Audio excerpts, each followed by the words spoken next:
testé déjà de très nombreuses fois, et à chaque fois il y a eu des pullbacks, des échecs haussiers sur cette résistance.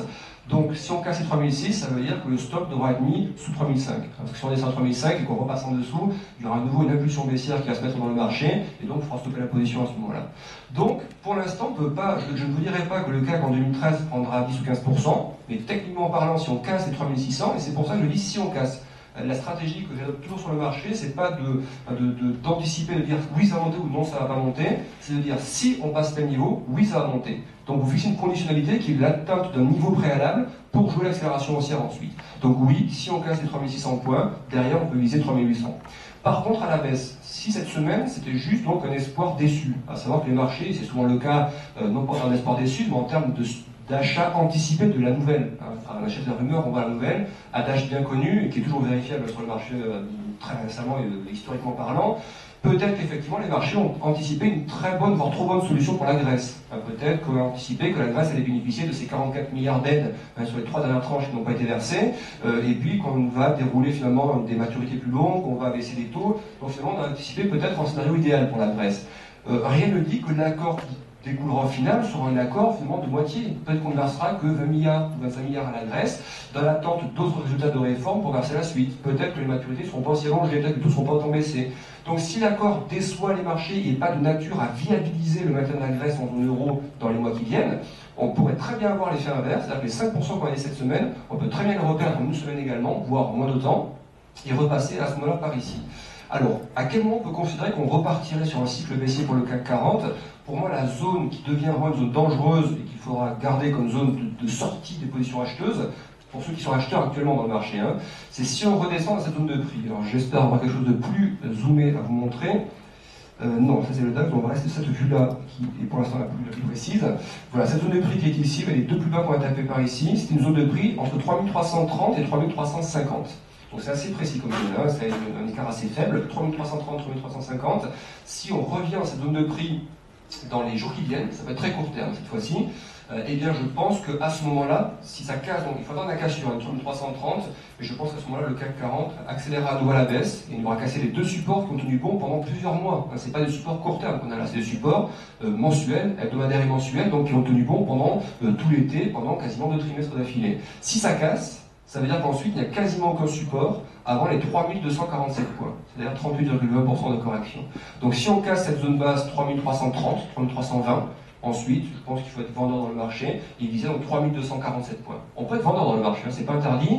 Ce que dit l'AMF, par contre, il faut faire attention à ça, c'est qu'il faut, si vous êtes vendeur sur le CAC 40, vous êtes short CAC 40, donc sur un tracker, sur un CFD, un futur, peu importe le support, il faut que vous déteniez des positions longues en contrepartie. C'est-à-dire qu'il faut que vous ayez l'équivalent de positions acheteuses sur des valeurs européennes pour quasiment le même montant. En gros, si vous voulez vendre pour 50 000 euros de CAC 40, il faut qu'en parallèle de cela, vous ayez des portefeuilles, des assurances-vie par exemple, avec des fonds actions dedans, qui pèsent quasiment aussi lourd que la position vendeuse que vous avez.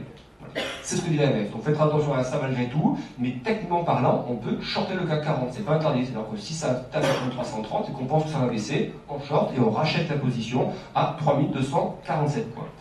Donc ça, c'est les perspectives moyen terme qu'on peut anticiper. Et dans mon raisonnement, vous le verrez par la suite, je travaille toujours sous des niveaux de cassure, de résistance, de support. On peut avoir tout le florilège, la panoplie d'indicateurs techniques que l'on veut. Ce sont les indicateurs les plus simples qui sont aujourd'hui les meilleurs. Les cassures de support, c'est quoi? Une cassure de résistance, c'est quoi?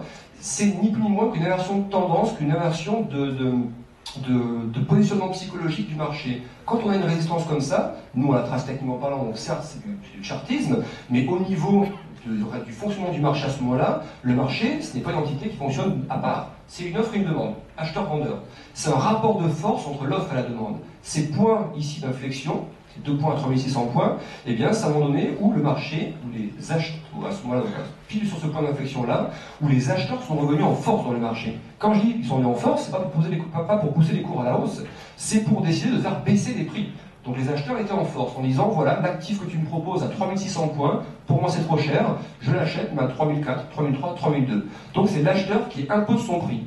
Il dit voilà, je n'achèterai qu'à 3002 par exemple. Et le vendeur qui ne trouve plus donc d'acheteurs à des prix plus élevés, eh bien, il est obligé de baisser ses prix. Donc ce point ici, qui est un point de résistance, c'est pour ça qu'on parle de résistance technique, mais c'est également un point d'inversion de rapport de force dans le marché entre les acheteurs et les vendeurs. Et donc quand on le teste une fois, puis deux fois, et qu'on le reteste ensuite une troisième fois, il y a un moment donné où c'est finalement le rapport de force qui va s'inverser dans l'autre sens. On va tester 2-3 fois le même niveau, et à ce moment-là, ce seront bien les vendeurs qui vont reprendre le dessus, en pensant que leur actif vaut beaucoup plus cher que 3600 points, 3007, 3008, et les acheteurs, à ce moment-là, n'auront d'autre choix que de suivre le prix proposé par le vendeur, et le rapport de force va s'inverser. Donc quand on parle d'une cassure de résistance ou de support, au-delà de l'aspect purement graphique et visuel des choses, c'est un changement de rapport de force dans le marché. Et pourquoi il est intéressant de traiter ces phases de cassure et d'attendre surtout qu'elles interviennent, pas de les acheter trop tôt. Si vous achetez trop tôt, ça peut se faire descendre. Donc, si vous n'attendez pas la cassure, le risque c'est d'être rentré trop tôt acheteur et finalement le marché perd encore 10% derrière. Donc, moi je me positionne toujours sur des achats sur cassure. Jamais d'achat sur repli. Je sais que ça me paraît très très étonnant. J'ai eu des débats parfois assez enflammés avec d'autres analystes et sur différents médias. Mais parce que quand vous achetez sur repli, ici par exemple, un achat sur repli, ça veut dire que vous faites le pari qu'à un moment donné, ici par exemple, l'actif n'est pas cher, il est bon marché, ça vaut le coup de l'acheter. Sauf que derrière, d'autres ont pensé l'inverse. Et quand vous achetez à contre-tendance, quand vous achetez sur repli, sur un support par exemple, regardez ici, l'exemple est flagrant. Ici on a un support qui est marqué, vous voyez, ça tape une première fois, on rebondit, donc on sait qu'une fois que ça commence à rebondir, il y a bien un support ici. Le marché redescend, les partisans de la stratégie j'achète sur repli vous diront, eh bien, je reteste un support précédent, donc j'achète. Je vise le même scénario qu'ici, c'est-à-dire le rebond. Sauf que, malheureusement, pas de rebond, le marché enfonce le support directement, et le problème dans ces cas d'enfoncement, c'est que non seulement vous êtes donc à contre-tendance du marché, première erreur, et surtout, le volume qui s'engage dans le marché ici est extrêmement important. Parce que s'il y a un support ici, forcément sur la phase de rebond derrière, tout le monde a mis des stops de protection ici. Quand je dis tout le monde, ce n'est pas les particuliers. On ne pèse pas grand-chose sur le marché très clairement. Ce sont les investisseurs institutionnels, ce sont les algorithmes également qui ont programmé des ordres de déclenchement de protection à cet endroit-là. Donc forcément, quand ça passe en dessous, toutes les barrières désactivantes sont touchées, et donc un volume d'ordre colossal rentre dans le marché, et des volumes de liquidité également. Et donc si vous êtes à contre-tendance et vous êtes acheteur à ce moment-là, bon courage, parce que c'est les pires phases de marché, le marché divise d'un coup, et vous voyez, ce sont des mouvements verticaux. Et ça marche à l'autre comme à la baisse. C'est pas valable que pour la baisse. Mais pour la baisse, c'est souvent plus flagrant, parce qu'on sait très bien que les mouvements défensifs, les craintes sont souvent beaucoup plus marquées en cas de baisse. C'est beaucoup plus rare d'avoir ce genre de mouvement à la hausse, sauf sur quelques nouvelles ou déclarations un peu importantes. Donc tout ça pour dire que ceux qui sont partisans d'achat sur repli, ici, quand vous achetez à tout moment dans ce marché-là, ne sait pas combien vaut l'actif. Imaginez ceux, et vous étiez peut-être partie de cela à l'époque, et j'en faisais partie également, en 2001, 2002, le CAC était monté quasiment à 7000 points, pensant qu'à 5000 points ça valait le coup, on rachète, qu'à 4000 points ça vaut le coup, je rachète. On est tombé jusqu'à 2300, 2400 quasiment. Donc on ne sait jamais quand la baisse va s'arrêter. Dites-vous que même si le PER vous paraît intéressant parce qu'il est extrêmement faible par rapport au résultat de la société, le PER ne veut rien dire sur le marché. Le marché ne fonctionne quasiment que par psychologie. Même s'il est parfois jugé comme irrationnel, eh bien il vaut mieux faire partie, il faut mieux avoir raison avec le marché qu'essayer d'avoir raison contre le marché. Il vaut mieux avoir raison avec ceux qui sont baissiers à ce moment-là, même si on pense que le PER de beaucoup de valeurs justifie qu'on ait un rebond, eh bien si les opérateurs vont pousser le titre à la baisse, ils vont le pousser à la baisse. Et rien n'indique qu'ils le pousseront de 10 ou 20% supplémentaires, ça peut être 50, 100% de baisse supplémentaire. Donc, enfin 100%, ça peut être des baisses très, très importantes derrière. Donc, l'achat sur repli, c'est que vous êtes déjà à contre-tendance du marché. Et n'y soyez jamais. Les achats sur cassure de résistance, c'est un achat dans le sens du marché. Le marché monte, il casse la résistance, vous achetez et vous êtes dans le sens du marché. Il est haussier, vous achetez quand le marché est haussier. Ça peut être un échec ensuite. Ceux qui ont acheté par exemple ici, on n'a pas tapé 3006, donc normalement ils n'ont pas acheté. Mais ceux qui ont acheté 10 points avant, et que quand le marché se retourne, vous mettez un stop en ce moment-là. Vous le mettez très très proche, 40, 50 points en dessous, et vous faites stopper. Vous ne perdez que 50 points. Ici, une fois que vous avez acheté, eh bien si malheureusement vous êtes embrigadé dans une baisse très très importante, dans ces phases de marché, la liquidité, et parfois, ce qu'on appelle la liquidité, est moins bonne. Ça veut dire que les écarts de prix entre l'offre et la demande sont beaucoup plus importants. Ce qui veut dire que même si vous fixez des ordres stop à cet endroit-là, déjà vous allez rentrer dans un carnet d'ordre où il y a eu des ordres d'entrée. Si vous êtes en queue de peloton sous carnet d'ordre et qu'en plus le marché décale très vite, eh bien votre stop ne sera jamais exécuté au prix demandé. Et si vous avez fixé votre stop à 2% de ce prix-là, peut-être qu'il sera exécuté à 4% en dessous ou 5%. Donc même l'exécution des stops se fait relativement mal sur des valeurs peu liquides dans ces phases de marché. Donc voilà pourquoi je privilégie toujours l'achat sur des cassures ou les ventes sur des cassures. Si on casse un support, on short le marché, on ne se fait pas acheteur, surtout pas. Et donc voilà pour la stratégie, achat potentiel donc à 3600 et on vise donc 3800 points. Et même chose pour les supports, donc si on redescend sur le support, et bien qu'on casse 3330, on se mettra vendeur et on visera donc le support suivant qui est ici. Donc pour l'instant c'est une zone pivot. Aujourd'hui je suis incapable de vous dire si dans 3 mois on sera à 3008 ou à 3002. C'est la prévision pure, ça n'a aucun intérêt aujourd'hui. Celui qui vous dira je suis sûr que le CAC sera à 3800, encore une fois, fondamentalement, il peut y avoir des arguments pour le dire. Retour des capitaux en zone euro, par exemple.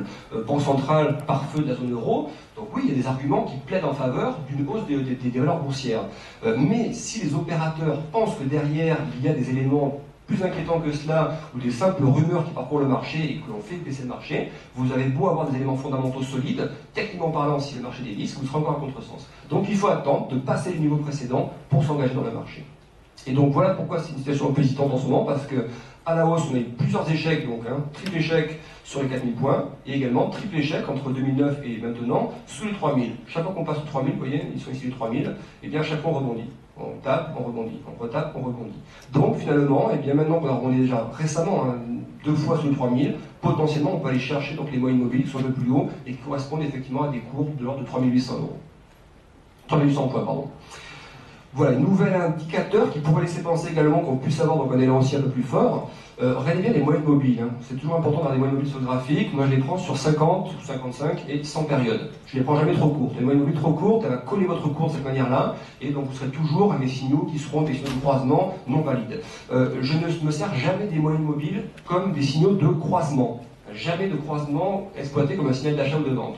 La moyenne mobile, je m'en sers uniquement comme zone de support ou de résistance. Comme ici, par exemple, on tape, on rebondit. Ici, on rebaisse, on repart un petit peu à la hausse, on retape la moyenne mobile, on repart à la baisse. Je m'en sers que comme zone de résistance ou de support, en fait. Vous voyez ici, par exemple, quand on a un échec à franchir les moyennes mobiles à la hausse, et qu'il y a un pullback sur les moyennes mobiles, ça, c'est un échec très significatif, très important. Les cours n'ont pas réussi à passer les moyennes mobiles. Les moyennes mobiles, c'est quoi? C'est la moyenne des cours précédents. Une moyenne mobile sur 100, je moyenne, sur n'importe quel point de la moyenne mobile, va faire la moyenne des 100 cours de clôture des 100 périodes précédentes. Donc plus la moyenne est importante, 100, 200, 300, plus elle va être flat, elle va être plate, parce qu'elle va moyenner beaucoup de cours. Plus elle sera courte, plus elle va coller au cours, parce qu'elle va moyenner beaucoup moins de cours. Donc je m'en sers, encore une fois, comme d'un point, c'est presque une zone pivot les moyennes mobiles. Quand on passe au-dessus, on a passé dans une zone d'équilibre, vu qu'on moyenne, et quand on reste en dessous, c'est qu'on est sous la moyenne. Donc le fait d'avoir des échecs sur les moyennes, c'est également un signal plutôt négatif. Et pourquoi je vous ai mis 3 fois échec sur les moyennes mobiles? Parce que là, on les a passées une nouvelle fois, beaucoup plus récemment. 4e tentative de casser les moyennes mobiles à la hausse, et on voit que ça a du mal à rester au-dessus, mais ça a également du mal à recasser en dessous. Alors que là, on les a cassées très très rapidement. Là, depuis quelques temps, ça tergiverse pas mal, mais on voit que la moyenne courte à 50 périodes, 55, est toujours intacte. On a rebondi 2-3 fois dessus, mais on ne la casse pas pour l'instant. Donc pour moi, le signal vendeur, c'est donc ces 3330, parce qu'à nouveau, on repassera sous la moyenne mobile. Et là, il y aura une application baissière beaucoup plus forte. Donc ça vaut bien des moyennes mobiles comme des supports également. Pas que comme des signaux de croisement, parce que pourquoi le croisement est inutile sur la moyenne mobile? Les moyennes mobiles, ce sont des données passées qu'on a, en moyenne des données passées. Donc forcément, le signal que vous aurez sur le croisement sera toujours décalé par rapport au changement de tendance des cours. Enfin, c'est logique comme tous les indicateurs d'ailleurs. Ils sont tous construits sur des données passées, ce sont des moyennes. Donc forcément, il y aura une latence entre le signal envoyé par l'indicateur et le retournement bien réel du cours au même moment. Le DAX, pour ceux qui font l'indice allemand maintenant. Donc le DAX, même raison pour le CAC 40, pour moi je ne reviendrai acheteur sur le DAX que sur franchissement de ces triples plus hauts qu'on a eu ici. Vous voyez, 1, 2, 3 sommets, quasiment à 7600 points, pour 7005, pardon. Donc pour moi, on achètera le DAX, moyen long terme, que sur franchissement de ces niveaux-là. Tant qu'on est en dessous, et pour l'instant on a en plus rebondi, là dans le cas actuel, je suis ni acheteur ni vendeur. Je reviendrai vendeur si je redescends sur le plus bas qui est ici, je retape, je redescends. Si je reviens sur le niveau qui est le plus bas ici, oui, je tenterai de vendre et je viserai donc comme support suivant mon retracement à 38,20% qui est ici. Et si ce retracement casse, je joue toujours la baisse et je vise le retracement inférieur à 50%. J'espère que vous avez bien compris ce principe de retracement. Vous voyez, on est passé d'un point A à un point B donc en quelques temps. Et bien quand on corrige à la baisse, les 50% qui sont ici, c'est exactement la ligne médiane entre le point bas et le point haut. Donc ce sont des pourcentages de correction que vous avez en fait, 61,8, 76,40. Et ce qui est intéressant, c'est qu'ils sont les mêmes pour tout le monde, ces pourcentages. Donc vous avez compris l'aspect psychologique de l'indicateur. Ce n'est pas vous qui le paramétrez cet indicateur. vous avez juste à faire un clic sur le point bas et sur le point haut, l'indicateur se met en place automatiquement, ces niveaux apparaissent automatiquement à l'écran, et ils sont absolument les mêmes pour tout le monde. Pour les particuliers, pour les professionnels, ce sont des ratios mathématiques, des pourcentages, tout simplement. Donc, au-delà de l'aspect technique, c'est l'aspect également psychologique de l'indicateur qui va nous intéresser. Et donc, forcément, si on casse le premier retracement, ou le second, pardon, à 38,20, et bien derrière, il n'y a quasiment plus rien. Même à gauche, on voit qu'au niveau des courbes, il n'y a quasiment aucun support avant ce retracement à 50%. Donc, vous voyez, les objectifs sont faciles à quantifier. Vous ne rentrez pas au hasard dans le marché. Quand on casse le support qui est ici, eh bien, je vise tout simplement les supports inférieurs. Et pourquoi, si je casse ici, je rentre vendeur, et pas acheteur surtout? Parce que j'aurais eu, ça signifiera donc que j'aurais eu un échec à la hausse. Donc, je n'ai aucune raison d'hésiter à vendre le marché après avoir eu un échec passé sur la résistance. Si le marché n'est pas voulu aller plus haut, c'est que potentiellement, il veut plutôt aller voir ce qui passe plus bas. Ça paraît très binaire, mais c'est uniquement comme ça que ça se passe. Et le DAX, voilà, une vision plus long terme, pour montrer que pour l'Allemagne, il y a quand même du potentiel, très clairement. Même selon les scénarios qu'on pourra voir cette année, ou en 2013, donc pour l'Allemagne, dites-vous bien que dans le pire des scénarios, le pire, vous ne plus envisager, mais si la zone euro devait éclater, par exemple, ou en tout cas se restructurer la zone euro sur les pays cœurs, France, Allemagne, Pays-Bas, Autriche, etc., même dans ce cas de figure-là, l'Allemagne bénéficierait de la situation. Parce que c'est quand même l'inverse, elle emprunte encore beaucoup moins cher. Aujourd'hui, ce qui fait que l'Allemagne emprunte 1,43%, c'est que tout le monde sait qu'elle participe au sauvetage de la Grèce et aux pays fragiles, donc c'est un coût pour elle. Donc ça veut dire que si demain elle n'a plus à supporter entre guillemets ce poids-là, eh bien son poids, la dette sera encore réduit, sa compétitivité sera accrue, sauf que l'inconvénient, c'est qu'elle exporte quand même en grande partie sur les pays périphériques de la zone euro, donc la branche export sera tellement affectée. Mais là, l'Allemagne a très bien compris les enjeux, c'est qu'elle développe de plus en plus sa partie export, vers l'Asie, vers le Moyen-Orient et vers les États-Unis. Et la dépendance vis-à-vis de ses partenaires européens en termes d'exportation est aujourd'hui inférieure à la moitié. Donc elle exporte plus à l'étranger qu'elle exporte dans la zone euro. Donc ça veut dire que même si la zone euro éclate demain, ce qui évidemment n'est absolument pas probable aujourd'hui, eh bien le DAX va encore flamber. Et donc je pense vraiment que le point d'entrée sur le DAX, c'est 7470, 7480 points. Si vous voulez faire du long terme en plus, ça c'est vraiment une vision long terme, vous savez, depuis 2008. Donc achat sans hésiter à 7500 points, et on visera donc un retour sur les plus hauts, donc qui sont ici, quasiment au début 1000, un peu au-delà. Et à la baisse, donc il faut procéder par méthode. Si on casse le support qu'il a, et bien on procède par des tests successifs, des supports suivants. Mais on ne rentre vendeur que sur le test, et donc la cassure très légère du support. Quand je dis cassure, c'est-à-dire qu'on casse 5, 6, 10 points, et on rentre à ce moment-là. Rentrez pas avant, parce que si vous rentrez 5 points avant, le marché va revenir 5 points avant. Il faut vraiment attendre de revenir au moins sur le support, au minimum sur le support, et de le dépasser un tout petit peu pour commencer à rentrer vendeur à ce moment-là. Et ça veut dire qu'on opère toujours avec des stops, évidemment, on ne rentre pas à l'aveugle dans un marché, on est toujours un stop dans la foulée. Le Dow Jones, très rapidement, j'avance, j'ai fait un petit peu de retard. Alors, voilà, l'éclatement de la bulle Internet, mais c'est surtout cette phase-là qui m'intéresse pour le Dow Jones. Crise des subprimes, donc la baisse monumentale, mais c'est la même pour tout le monde. 2009, le plus bas. Regardez où on en est, donc 3 ans et demi, 4 ans après, enfin 3 ans et demi voilà, sur le Dow Jones. On est revenu, enfin ils sont revenus, sur les plus hauts quasiment pré-crise. C'est-à-dire que l'indice américain, les 30 plus grosses valeurs américaines, a, d'un point de vue financier sur les marchés, quasiment gommé tout l'effet de la crise des subprimes. Souvenez-vous, et le CAC, le CAC a passé plus bas ici, on est par là à peu près. Eux, ils sont là. C'est-à-dire qu'ils ont repris par rapport au plus bas plus de 100% par rapport à leur plus bas. C'est phénoménal. Et donc ça s'est fait évidemment grâce à l'afflux des capitaux qui provenaient d'Europe. Forcément, les investisseurs étrangers fuyaient la zone euro, pour ça que les taux sont montés aussi rapidement, notamment pour l'Espagne et pour l'Italie. Et où se retrouvent les capitaux? Et bien, ils se retrouvent très souvent sur des valeurs refuges. La zone US en est une, le Japon et la Suisse. Et donc on voit que les devises de ces pays souvent se renforcent très fortement. En cas de crise, le dollar s'apprécie, le yen s'apprécie et le franc suisse s'apprécie. Et donc, ce n'est pas juste des chiffres, c'est-à-dire que quand les capitaux affluent aux États-Unis, eh bien, ils se retrouvent évidemment sur tout type d'actifs, les bons du Trésor, les actions notamment, et les actions du Dow Jones. Et ce qui fait que l'indice est monté aussi fortement. Et que malgré les crises qui ont impacté la zone euro, eh bien, on voit que l'indice US a toujours accumulé de nouveaux plus hauts. Sauf que maintenant, eh bien, c'est à leur tour d'affronter les réformes budgétaires. Alors, on verra sur quel échelle de temps ils vont le faire, et ça c'est tout l'enjeu du fiscal cliff, mais je pense qu'ils vont forcément étaler les réformes, ils ne vont pas les faire de manière abrupte, mais en tout cas, pour l'instant, surtout n'achetez pas le Dow Jones actuellement. Après avoir atteint un plus haut court terme, on est à 13 666 points ici, le plus haut récent, on est retombé à 12 000, pas loin des 12 500 points. Donc on a corrigé quasiment 1100 points par rapport au plus haut qu'on était atteint. Là, c'est donc ce graphique, vous avez bien compris, il était pris quelques temps. Le Dow Jones est plus bas, on est sous les 13 000 points maintenant, on va le voir tout de suite. Voilà, voilà on est pour le Dow Jones. On est ici. Donc vous voyez toute cette hausse depuis 2009, j'ai un peu zoomé dessus, pour vous montrer donc les différentes étapes du marché. Et donc la stratégie à l'achat, elle ne devra revenir que si on repasse le plus haut qui est ici. Tant qu'on est sous ce plus haut, aucune raison d'acheter. Parce que si les négociations se passent mal, si le fiscalité boursier se passe bien peut-être, mais que les deux bords s'accordent à dire qu'il faut faire des économies plus importantes, eh bien ça va peser forcément sur la croissance américaine. On passera peut-être à un taux de croissance de 1, 1,5, 0,5%, et donc forcément les valeurs financières vont être impactées, les marchés financiers vont être impactés, et les valeurs vont baisser. Donc ça veut dire que tant qu'on ne revient pas au moins à 13 600 points, on n'achète pas le Dow Jones. Il y a des rebonds techniques comme celui qu'on connaît depuis quelques temps, 300, 350 points qui sont toujours intéressants à exploiter, mais là on est là par des prévisions moyen-long terme. Donc à court terme, cette stratégie, vous voyez, là on applique sur plusieurs mois, plusieurs années, vous pouvez la faire exactement de la même manière sur du 10 minutes ou 15 minutes. C'est plus une méthodologie que je vous montre là, c'est-à-dire que ce type de stratégie est valable exactement de la même manière sur du court terme. Sauf que si vous faites ça sur d'intraday, sur 2-3 jours, il faut que les signaux que vous obtenez sur les cassures de résistance ou de support, vous les exploitiez sur la même durée de temps. Si vous faites du très court terme, que vous avez ici un graphique non pas en hebdomadaire mais en 5 minutes, donc avec une durée de temps très très courte, eh bien le signal que vous obtiendrez par exemple ici, vous voyez, sur la cassure de la résistance, il faudra exploiter sur quelques minutes également. Ne pas se dire, parce que je suis sur un graphique en 5 minutes, le signal que j'ai, je l'exploite sur 3 jours.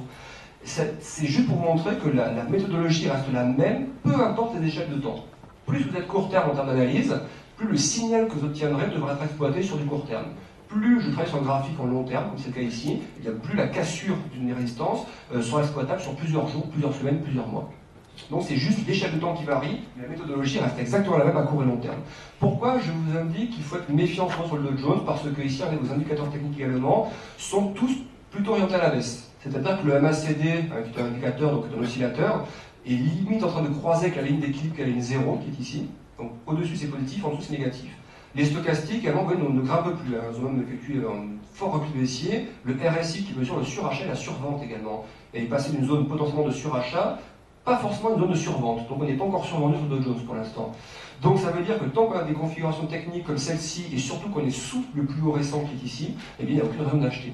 Sauf si à très très court terme, vous avez un intraday, des petits signaux où on casse les résistances intermédiaires, où là oui on peut y aller, mais ce sera exploitable sur 2-3 jours, pas plus, sur du court terme. Et donc comment on rentre maintenant sur le Dow Jones? Eh bien pour moi on rentrera vendeur dès qu'on repassera sous le point bas qui est ici. On a tapé un point plus bas qui était à 12 000, légèrement sous 12 500 points. Dès que vous retouchez ce point bas, sans aucun problème, on vend le Dow Jones. On visera d'abord donc le retracement en dessous qui est très très proche à 12 416 points.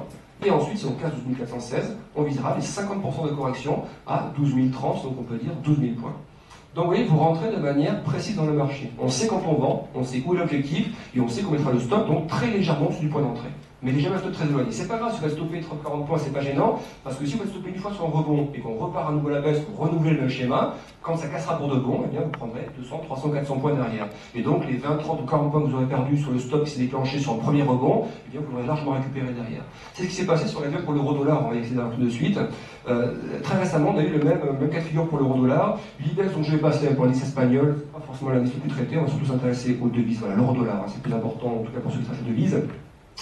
Alors ça c'est une capture d'écran qui est une analyse long terme du marché, très très long terme, c'est-à-dire que là on prend de 2005 jusqu'à 2012, juste pour montrer l'allure globale dans laquelle nous sommes depuis des mois et des années maintenant. C'est une tendance baissière pour l'instant, on a un biseau baissier. Comment on trace un biseau? On le fait toujours, ou en tout cas comment on trace cette figure-là, elle ne s'est pas tracée sur une simple volonté de la tracer, c'est qu'on fait juste passer une zone de résistance par les sommets les plus proches. Il y a deux sommets, un et un second ici. Qu'on fait passer une droite par ces deux sommets, vous la prolongez, et bien vous avez donc la zone de résistance haussière. Même chose à la baisse, on fait passer une zone de support par les deux plus bas, les plus rapprochés, et on a donc le bas. Et ça donne une figure en biseau. Et on est toujours pour l'instant dans ce biseau. Donc en gros, vous avez bien compris qu'on commencera à reparler de hausse sur l'euro-dollar quand on ressortira par le haut de ce biseau. Tant qu'on est à l'intérieur pour l'instant, tous les niveaux inférieurs sont encore valides. On peut descendre beaucoup, beaucoup plus bas. Ça, encore une fois, d'un point de vue technique, pour l'instant, il n'y a pas beaucoup de précision, j'ai envie de dire. C'est juste une allure globale d'évolution. Ensuite, on va zoomer. On zoome, on s'approche donc des niveaux qui sont plus techniques. Alors, j'ai fait cette capture avant-hier. Hier, on a encore pas mal monté, donc elle est un petit peu fausse, il faut rajouter quelques pips de plus sur l'eurodoll, on est quasiment maintenant à 1,30. Moi je l'ai fait quand on était à 28,7, on est maintenant plus de 100 pips au-dessus, déjà en une seule journée, donc ça a vraiment grimpé très vite hier. Mais tout ça pour vous dire que dans ce biseau, vous voyez, et donc les retracements de Fibonacci, vous les voyez bien. Le plus haut qui est ici, le plus bas qui est ici, et les niveaux de correction intermédiaires. Le vert, donc les 50% sont là. Pour l'instant, vous voyez que cet été, on a effectué plusieurs tests au-dessus de 1,30. Un test, deux tests, plusieurs tests. On est monté à 31, 70, donc il y a plusieurs phases d'accélération haussière. Regardez bien vos moyennes mobiles. On n'a pas réussi à franchir la seconde moyenne mobile. On a bien cassé la première, temporairement, on est repassé en dessous. C'est-à-dire que la moyenne mobile la plus longue, celle qui est de couleur magenta, eh bien on n'est pas passé au-dessus. Donc c'est également le signal que pour l'instant on est toujours sous les moyennes mobiles, donc toujours pression baissière. La pression commencera à s'inverser quand on aura franchi la noire et la magenta, donc la plus courte et la plus longue. Et vous voyez bien que cette moyenne mobile la plus longue, elle se trouve quasiment sur le biseau, sur le haut du biseau, sur la zone de résistance qui passe par les plus hauts. Donc on ne pourra commencer à parler d'achat sur l'euro-dollar, long terme en tout cas, que si et uniquement si on repasse au-dessus des plus hauts de cet été, 1,3170. Tant qu'on est sous les 1,3170, en tout cas à long terme, à court terme il y a d'autres stratégies qui sont les mêmes mais à plus court terme, mais à long terme pour l'année prochaine, on n'achète pas d'euro-dollar tant qu'on ne repasse pas au moins cette zone qui est ici. Si vous achetez maintenant, pourquoi il y a eu tout ce repli baissier très fort? Parce qu'il y a eu des craintes sur le fait que la zone euro puisse encore arriver à avoir un dynamisme économique par rapport au dollar. On parle bien de deux zones, euro-dollar. Donc pour l'instant, le rapport de force, il est plutôt en faveur du dollar. La zone S affiche des taux de croissance bien supérieurs, une structure économique est bien meilleure que la zone euro pour l'instant. Donc, qu'est-ce qui fait que l'euro pourrait remonter beaucoup plus haut? Eh bien, il faudrait peut-être un échec sur le fiscal cliff, des grosses craintes. Et là, oui, on pourrait avoir ce moment-là un euro qui regrimpe. Ou alors une situation européenne qui s'améliore beaucoup plus rapidement que prévu, ça pourrait évidemment faire monter l'euro par rapport au dollar. Mais pour l'instant, si on doit prendre des positions, surtout pas acheteuses maintenant, tant qu'on n'a pas repassé au moins les 1,3170. Et par contre, à la vente, le schéma est extrêmement simple. On a tapé le plus bas qui est ici, vous voyez, le plus bas intermédiaire, juste ici. Il était à 1,2660, ce plus bas. 1,2660. Dès qu'on revient sur 1,2660, sans hésiter, on vend l'euro par rapport au dollar. Et vous voyez qu'ensuite, en dessous, il n'y a quasiment plus aucune résistance avant ce point que j'ai entouré, cette zone de support que j'ai entouré, qui passe par deux points bas, vous voyez, intermédiaires ici. Donc l'objectif théorique en cas de cassure d'un 1,2660, on est largement sous le 1,25, à peu près à 23, 24. Donc pour l'instant, eh bien, on est également un petit peu neutre sur l'euro-dollar. Tant qu'on est entre le support qui est ici et la résistance qui est ici, c'est une zone d'hésitation, on va regarder ce que fait le marché. Et moi j'attends toujours donc on sorte de la zone. Soit on sort par le bas, soit on sort par le haut, et c'est à ce moment-là qu'on décide d'entrer dans le marché. Tant qu'on est entre les deux, ça peut très bien, on peut très bien gagner 150 pips le vendredi, et le lundi reperdre 100 pips derrière. Donc c'est extrêmement délicat de traiter, à long terme en tout cas, on parle bien de long terme, sur ces configurations de marché. À court terme, on peut le faire par contre, pour ceux qui ont suivi l'euro-dollar. Alors ça, je vous en parle tout de suite. Mais très récemment, pour vous donner la stratégie sur l'euro-dollar, il y avait un niveau d'entrée, donc on est tapé plusieurs fois là, à 28,25 à 28,30 sur l'euro-dollar. Et la stratégie qui était fixée, c'est de dire, voilà, tant qu'on ne casse pas la 28,30, on ne joue pas la hausse. Les 28,30, on les a cassés, donc il y a quelques heures maintenant, en fait, 2 jours à peu près, et donc on est rentré qu'à ce moment-là dans le marché. Mais cette même stratégie de cassure et d'entrée sur les cassures haussières, on l'applique également à court terme. Lundi dernier, elle n'était pas encore valide, elle est devenue valide le jeudi, parce qu'on a tapé une fois, 28,30, 28,30, plusieurs fois. Troisième fois, on tape et ça casse, et bien on rentre effectivement sur la cassure à ce moment-là. Et donc, ces stratégies ne sont pas valables que sur le long terme, encore une fois. Là, je vous montre juste la méthodologie et les anticipations pour l'année prochaine. Un élément qui fait que je suis toujours très réservé sur la hausse de l'euro-dollar. Ça, c'est vraiment du chartisme pur. Ce sont des figures en épaule-tête-épaule, qui sont toujours très puissantes lorsqu'elles sont réalisées. Et comment c'est qu'elles sont réalisées? Eh bien, généralement, on le sait quand elles sont bien dessinées, ces figures. Une figure en épaule-tête-épaule, c'est une épaule gauche qui est ici, une tête au centre, une épaule droite qui est ici. Elle est bien réalisée quand il y a une symétrie assez bonne entre les deux épaules par rapport à l'axe central, donc elles ne sont pas trop hautes ni trop écartées, et surtout lorsqu'on passe sous ce qu'on appelle la ligne de cou. La ligne de cou, elle passe par l'axe, par le plus bas, entre les deux épaules, qui est ici. Donc on prolonge cette ligne de cou, et on voit qu'ici, quand on est passé sous la ligne de cou, c'est déjà un premier signal très fortement baissier en soi. Vous avez bien compris que là, on a une zone support, et vous voyez la stratégie qui consiste à rentrer sur la cassure, elle est parfaitement bonne ici. Ça casse. Et bien, pourquoi j'achèterais ici? Certes, c'est un support, mais je n'achète surtout pas le support. Je vends parce qu'on arrive d'une phase qui est déjà très très baissière, et en plus, je viens de tester un support important, ça casse, et vous voyez que derrière, le marché a très très violemment accéléré à la baisse. Donc, on regarde cette stratégie-là. Le marché remonte et vient retester la ligne de coup. C'est-à-dire qu'il teste la résistance, c'est un ancien support qui devient résistance à cet endroit-là, et on a passé très brièvement avec un échec. 3 échecs là-dessus, et on repart à la baisse. Ça veut dire que la projection de cette figure, et c'est valable pour tous les actifs, pas que l'eurodoll, pas que le CAC, peu importe, la projection, c'est l'écart entre la ligne de cou et la tête. Vous projetez cette même distance, mais à la baisse. Et depuis le point de cassure, donc depuis le point, on n'a pas réussi à remonter au-dessus. Donc le dernier point de contact, il est ici. Et bien vous projetez depuis ici, et donc la même, en parallèle à la 2 lignes, et on a un objectif théorique à 1,15. Ce qui veut dire que tant qu'on est sur la ligne de cou pour l'instant, qui se trouve autour de 1,34 $ pour 1 euro, et bien la projection baissière jusqu'à 1,15 reste valide. Donc la stratégie baissière pour l'année prochaine ne sera invalidée que si et uniquement si on repasse au-dessus de la ligne de cou. Mais donc, vous, et ceux qui sont déjà dans le marché actuellement, n'oubliez pas qu'on a déjà cassé les plus hauts ici, à 1,31,70. Donc n'oubliez pas que c'était déjà le signal pour rentrer acheteur dans le marché. Donc si on revient, pour l'instant on a baissé, on n'est plus là-dessus, on est par ici maintenant.